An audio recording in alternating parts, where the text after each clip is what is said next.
Hey guys, I'm Sam Crack, and this has got to be the cheapest E46 M3 with a manual transmission in today's market. But it was cheap for a reason. You see, it came with a Flood branded title, and even though the interior doesn't have any funky smells and it all seems to work, the car did come with a major electrical issue. You see, it would run for a little while, then it would die because the charging system wasn't working, all due to one loose connection, which we rectified in just a few hours, and it didn't really cost us anything to fix.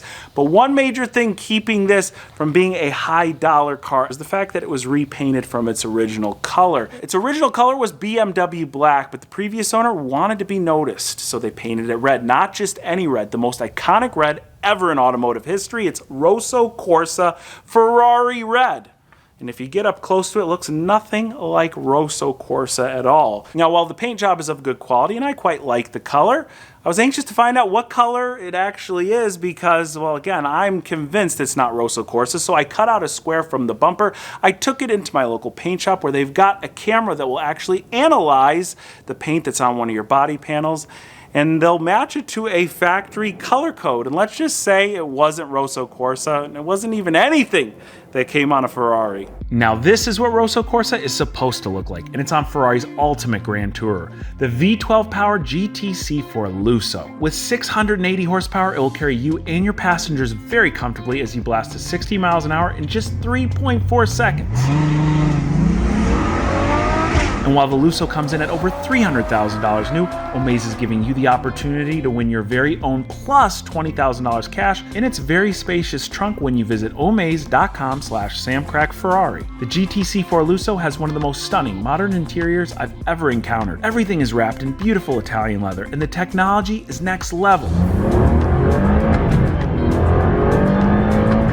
The only experience better than driving a V12 Ferrari would be to win a V12 Ferrari plus $20,000 cash. So to enter for your chance to win, head on over to omaze.com/SamCrackFerrari or just click my link in the description box below. While you're on Omaze's site, you'll be able to donate to the Race Day Foundation. It's a really cool organization that inspires those with life-changing illnesses by hosting them for a day out on the racetrack. And of course, I gotta give a huge thanks to Omaze for allowing this opportunity to my viewers, for supporting incredible organizations like the Race Day Foundation, and for also sponsoring this video. So I bought a quart of paint at the paint shop, and the color they sold me based off the camera analysis was Inferno Red. And if I remove my thumb here, the manufacturer that has this paint color is Kia. So next time I'm at a car show with this M3 and people go, hey, what color is that car? Maybe I'll just keep the story alive that it's Rosso Corsa. And just doing a little test of our Inferno Red paint, things matched up quite perfectly. So this car's gonna look the part when it's done, but today we're gonna be focused on the mechanical side of the car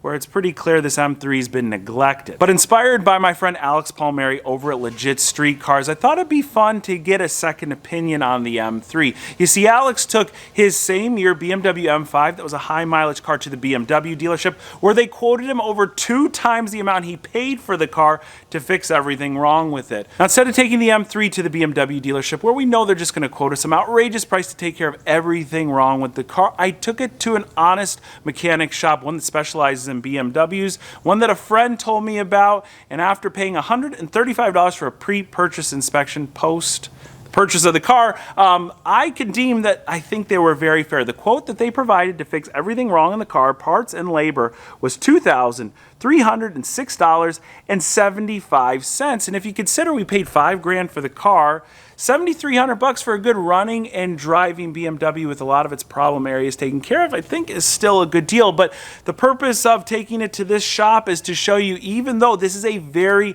fair rate to fix most of the things wrong with this car, we can beat it by quite a bit. And especially the E46 platform, which is really easy to work on. There's a ton of aftermarket and third-party OE quality parts available. Well, we're gonna be able to fix this car on the cheap. So one of the first things that they addressed are oil leaks. So let's jump right into the engine, start tearing things down, and fix some of these old worn out gaskets.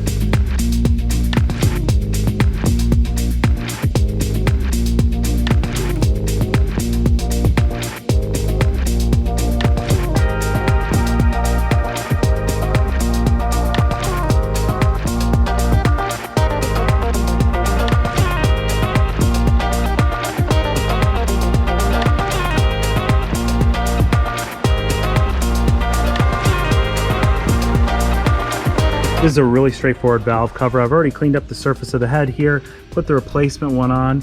You can see our original one. It's very brittle in the middle here, so this is spent. Now, something that is super important when doing a valve cover gasket job, read a shop manual. Yes, this valve cover is almost too easy to figure out on your own, but some manufacturers want you to put a little bit of RTV sealer around the edges of the head where the gasket meets.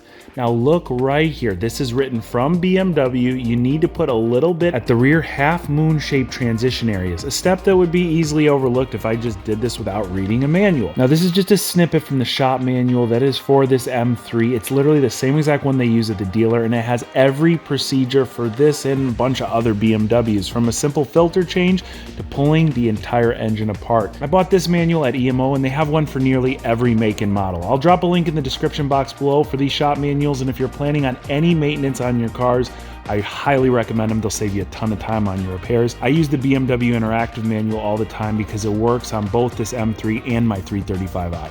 Otherwise, all you gotta do is pull off these old spark plug gaskets here. This is a pretty straightforward, simple DIY job here, something that anybody could really do with simple hand tools. So I'm gonna finish this up real quick, and then I wanna show you how we're gonna refinish this beauty cover to like new.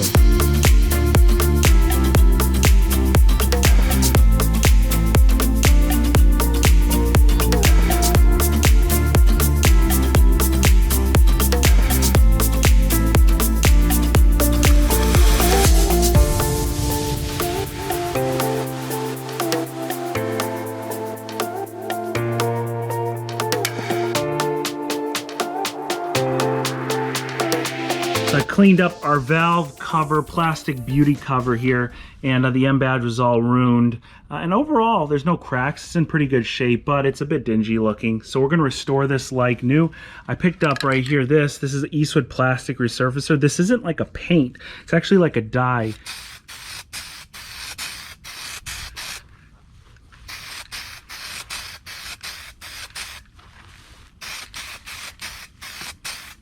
That's literally just a few minutes later. This is one light coat. Again, our valve cover wasn't in the worst shape, but stuff that's really faded, you might use another coat. I used this to restore the cowl on my Lamborghini, which was a bit dingy. Look, it doesn't leave any residue on your fingers. Like I said, it kind of dyes the plastic. Supposedly it will last for several years. Now all that's left is to get this lined up. Let's see if we can do it with one hand. Yep, down right there. That looks awesome. Now, when I originally got the M3 home and took a look at its undercarriage and saw a heavy coat of oil on both the engine and transmission, I thought for sure we had a rear main seal leak, which would have been another good reason for the previous owner to dump the car. What I found out is that there's a little valve on the side of the engine. It's called the CPV, and it's one of the most misdiagnosed oil leaks on this platform. It's one of these parts that you wouldn't even have a clue existed if you didn't look for it. All right, got the CPV out, and I gotta stress, if you're gonna do the same exact thing on your car, you can do it, but you have to get this tool right here. I don't even know what they call it. I'll link it down below, but it is the perfect size to get right in there. You can see mine is chewed up a little bit already. Somebody's had this out and used the wrong tool. Now the O-ring that's on this is the failure point. The dealerships, or like in the case of our shop, they quoted an entire valve replacement. I think this thing is about 60 bucks. But look at how hard this O-ring is. It feels like a metal washer at this point. Look at how nasty and dried out this O-ring is. I don't know if you can see, but there's no flex to it whatsoever. It's just a hard piece of plastic almost at this point. Look, broken half. Here's what you want, a Viton O-ring assortment. Now this little pack is probably under $10 and has a million O-rings, but they are Viton O-rings. The regular auto parts store carries just like a regular rubber O-ring. These are more heat resistant. I think they're more pressure resistant. This is a stronger O-ring. This is what everybody does for this solution. So found the perfect size here. We're gonna put it back in place, and that just saved us well over 100 bucks.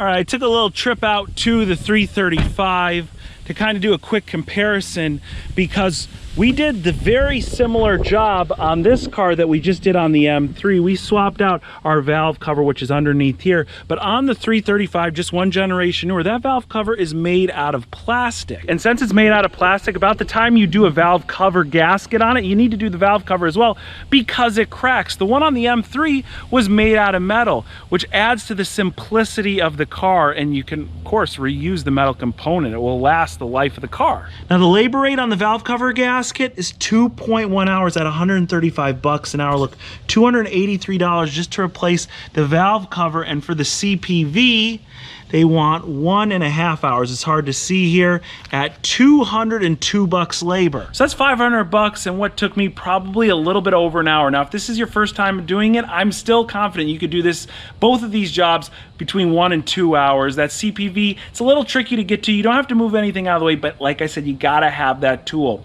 So if we consider that we spent about $60 on the valve cover gasket set at FCP Euro, we paid $20 for that little fitting, and then the O-ring didn't cost us anything. We did all this under $100. That's with parts included. And while the shop's part prices were very fair, I didn't include that in the near $500 in labor charges I just told you. So those two jobs would have cost closer to $700, and what, again, we did very simply for under 100 bucks. Now, another failed component found by the shop was a leaky radiator. So I went and ordered me a Nissan's, not a Nissan, a Nissan's. And that's important. You got to get yourself a Nissan's. Seriously, this is the good stuff right here. Also, Bear is another good OE supplier, basically original equipment supplier. The funny thing is that what's in this box is the same exact radiator that they'd sell you at the BMW dealership, probably for at least double the amount of money. But instead of it saying the brand name of the company that manufactures it, it would say BMW. There'll also be a stamp on the radiator somewhere with the BMW emblem. But this is, again, how you can save a ton of money doing DIY repairs. It's another reason why FCP Euro is key, because they carry the OE, the original equipment supplier parts, without the stamps on them. Again, it's the same exact part, but the price will be a fraction of what it would cost at the dealership. Now, to get the leaky radiator out of the M3, we need to pull the fan and the shroud out of the way first. Once it's out of the way, it's going to give us a ton of room to check out the pulleys and the belts up front, because they apparently are a bit worn out and need some work too. Now, the radiator is a DIY friendly job, but it does have one of those fan clutches that you have to get off with. What I have here is a set of special tools. You can order these on any generic site. I've had these a while, and they're not the best, but they do the job. I've already loosened things up. You could see you just line up the nuts on the pulley with this tool here. That's a 32 mil wrench, and then we'll spin our fan clockwise until it falls off. There it goes. At this point, the shroud will come loose, the fan will come out. Fan coated with oil here, but all the fins are in good shape, so we should be able to reuse that just fine. Shroud, again, in good shape. Since these aren't mechanical items, I'll reuse them. But one of the things I want to do while the radiator is out that's going to be really simple, and again, one of the things that was marked by the professional mechanics, is look at this pulley. This is missing the whole entire plastic surround. So this pulley should look a bit more like this one down here, say. And all the idler and tensioner pulleys are so cheap on this car, I'm going to replace them.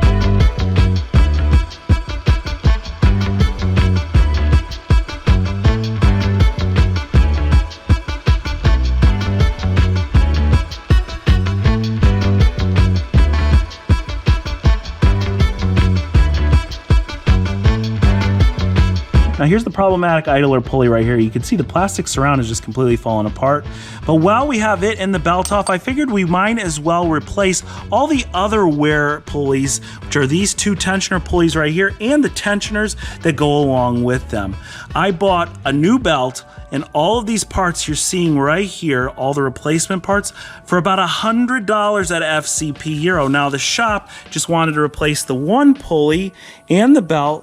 1.4 hours, it's $189 and $29.75 just for the one pulley. So for less than half the price, we're gonna have all brand new pulleys, and really to pull these pulleys off and put them back on will take about an hour. Another simple job, all done with hand tools. Anytime I'm looking for a restoration or rebuild project, I like to try and find something both DIY friendly and something that can be done on a budget. And to be honest, lately, especially with the Range Rover, I've been throwing a curveball or two that can kill the DIY part of it or the budget part of it.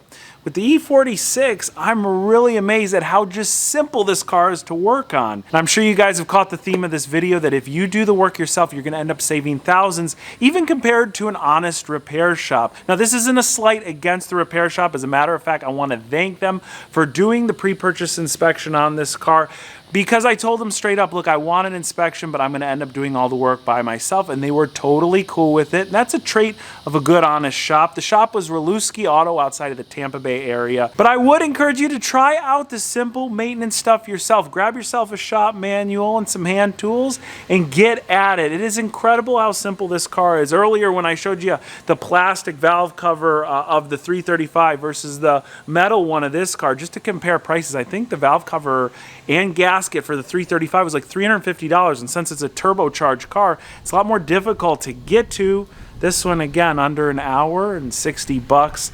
It's that sort of stuff that can be really fun and just really gratifying knowing how much money you could save and have the car running so well at the end of the day. Now, at this pace, I'm pretty confident all the mechanical stuff will be buttoned up. Also, some suspension-related stuff. As you see, we got a new set of wheels on it. And hopefully all the body stuff will be knocked out. And once it's all put together, we'll be able to put all the numbers together and find out really how much of a budget we were able to complete this car on. And if you're excited for a completed M3 well under 10 grand, well, be sure to hit that like button. Also, if you're not already following me on Instagram, where I'm posting pictures and progress of the M3 and any new projects, you might have saw one in the background if you're paying close attention to the channel. Before anything goes live here on YouTube, well, visit me right here. Click the link in the description box below. I want to give a huge thanks to each and every one of you for watching today, and I'll catch you very soon.